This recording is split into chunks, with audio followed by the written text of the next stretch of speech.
অংকুৰ এটা কোম্পানীৰ বিৰুদ্ধে যেহেতু দুৰ্নীতিৰ অভিযোগ উত্থাপিত হৈছে ৰাইজক ৰাম ঠগন দিয়াৰ অভিযোগ উত্থাপিত হৈছে সবিশেষ তথ্যখিনি আপোনাৰ পৰা জানি ল'ব বিচাৰিছোঁ আপুনি ইতিমধ্যে উল্লেখ কৰিলে যে সাধাৰণতে স্বাভাৱিকতে আমি বজাৰত দেখিবলৈ পোৱা যাওঁ ৰঙা নীলা টিনপাতসমূহ ক্ৰয় কৰে মানুহে কিন্তু আমি ND24 এটা কথা পোহৰলৈ আনিছোঁ ৰঙিয়াৰ মৰাণজনাস্থিত এইটো গৌতম ইণ্ডাষ্ট্ৰী নামৰ যিটো এইটো প্ৰচেছিং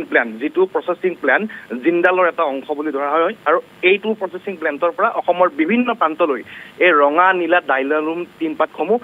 লৈ যোৱা হয় কিন্তু আমি এটা কথা গম পালো পাৰ্থ যে এই যিসমূহ টিনপাত বিক্ৰী কৰা হয় উক্ত স্থানৰ পৰা যিসমূহ টিনপাতৰ ঘনত্ব আপুনি যদি ধৰি লয় 35 mm যিটো টিনপাত সেইটো টিনপাতৰ আচলতে প্ৰকৃত ঘনত্ব হৈছে 30 mm অথচ 30 mm আৰু এই ধৰণে যিসমূহ ঘনত্ব প্ৰকৃত যিটো ঘনত্বৰ পৰা আচলতে তেখেতসকলে যিখিনি ঘনত্ব থাকিব লাগিছিল তাৰে কম ঘনত্বৰ টিনপাতসমূহ বিক্ৰী কৰি আহিছে আৰু এই ধৰণৰ এক সাংঘাতিক জালিয়তিৰে মৰাণজনাস্থিত যিটো গৌতম ইণ্ডাষ্ট্ৰী নামৰ এই যিটো প্ৰতিষ্ঠানে এই ধৰণে অসমৰ বিভিন্ন প্ৰান্তত এই টিনপাতসমূহ তেখেতসকলে বিক্ৰী কৰি আহিছে আৰু এই কথাত পোনপটীয়াকৈ ক'বলৈ গ'লে স্বাভাৱিকতে এই যিসমূহ গ্ৰাহকসকল ঘৰত ৰঙা নীলা টিনপাত লগাই তেখেতসকলে আচলতে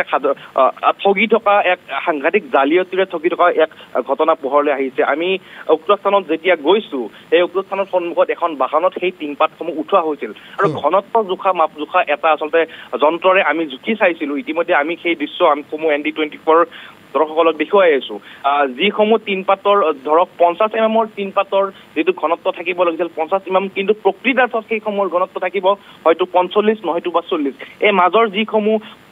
ঘনত্ব 5 mm নহয়তো 10 mm সেইসমূহ তেখেতসকলে আজি অতদিনে এই ধৰণে গ্ৰাহকসকলক ঠগি আহিছে আৰু যিটো নাম সাঙুৰ খাইছে জিন্দাল এটা বহুজাতিক এটা প্ৰতিষ্ঠান যিটো প্ৰতিষ্ঠানৰ স্বাভাৱিকতে আমি দেখিবলৈ পাওঁ যে বিভিন্ন ধৰণৰ তেখেতসকলে অন্য প্ৰতিষ্ঠানো তেখেতসকলৰ আছে কিন্তু টিনপাতৰ ক্ষেত্ৰত কিছু বছৰৰ পৰা ডাইনালুমৰ যিটো আচলতে পয়োভৰ বজাৰত দেখিবলৈ পোৱা গৈছে গ্ৰাহকসকলে হয়তো জুখি নাচায় যে সেইটো টিনপাত কিমান mm কিন্তু তাত সম্পূৰ্ণভাৱে লিখা থাকে যে টিনপাতসমূহ 35 mm এইখন 50 mm এই ধৰণৰ লিখা থাকে কিন্তু প্ৰকৃতাৰ্থত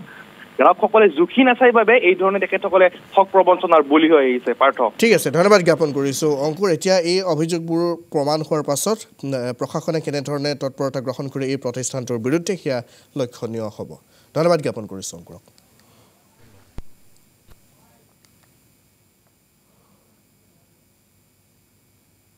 মানে যিটো টিং মেনুফেকচাৰিং কোম্পানী আৰু মানে বৃহত্তৰ এটা কেলেংকাৰী চলি আছে কেলেংকাৰীটো মানে কেনেকুৱা ধৰণৰ ইহঁতৰ যিবিলাক টিং প্ৰডাক্ট মানে ওলাই বাহিৰত কৰে আৰু মানে মাৰ্কেটিং কৰে সেই টিংটোত আপোনাৰ যিটো লেখায় 35 কিন্তু টিংটোত তাতে প্ৰায় থাকে 30 mm 28 mm এনেকুৱা 50 40 মানে 50 40 সেনেকুৱা আৰু এইটো মই প্ৰমাণ দি আছোঁ হুবহু আপোনাক দেখাই আছোঁ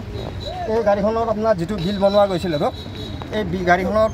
টিংটোত 35 mm বিল বনোৱা আছে ভিডিঅ' দিছোঁৱে দেখাই আছোঁ দেখাই দিয়কচোন এইটো মানে আপোনাৰ mm গেজ হয় গেজটো আপোনাক দেখাই আছোঁ মই এইটো আপোনাৰ 30 mm গেজত মই সোমাই দি আছোঁ টিংটো দেখিছে না এৰি দিয়ক এই 30 mm সোমাই গ'ল না টিংটো মানে এইটো আপোনাৰ 30 mm টিং হয় মানে 35 mm কোম্পানীয়ে 35 mm বুলি মাৰ্কেটিং কৰি পেলাই এইটো বিক্ৰী কৰি আছে ফ্ৰড কৰিছে ৰাজহুৱা ফাঁকি দি আছে মানে চৰকাৰক টেক্স ফাঁকি দিয়াৰ নিচিনা টেক্স বুলি নহয় পাব্লিকৰ সাধাৰণ জনতা চবকে ফাঁকি দি আছে মানে সচৰাচৰ যিমান সাধাৰণ জনতাই তাৰমানে আপোনাৰ এই ঘৰৰ কাৰণে টিংটো কিনি নাই মানে ডাবল দামেদি কিনি আছে বৰ্তমান কম দামী বস্তু এটা যিটো মানে আপোনাৰ 30 mm হ'লে এই টিংটোত মোটামুটি আপোনাৰ পাৰ স্কুৱেৰ মিটাৰত 200 পৰা 150 টকাৰ ডিফাৰেঞ্চ আহে প্ৰশাসনে কি ব্যৱস্থা ল'ব লাগে নিশ্চয় প্ৰশাসনে ব্যৱস্থা ল'ব লাগে এইটোত আজি বহুত দিনে ধৰি আজি নহয় 1 বছৰমান মানে আগৰ পৰাই চলি আছে এইটো থাকিলে তাৰমানে এইটো বিষয়ে কোনো তাৰমানে সেনেকুৱা মানে পদক্ষেপ বৰ্তমানলৈ লোৱা নাই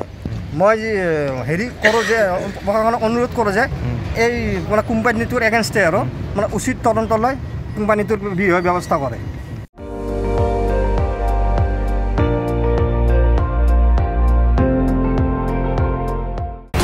আপুনি চাই আছে ND24 সৰ্বশ্ৰেষ্ঠ নহয় সৰ্বোত্তমৰ দৌৰত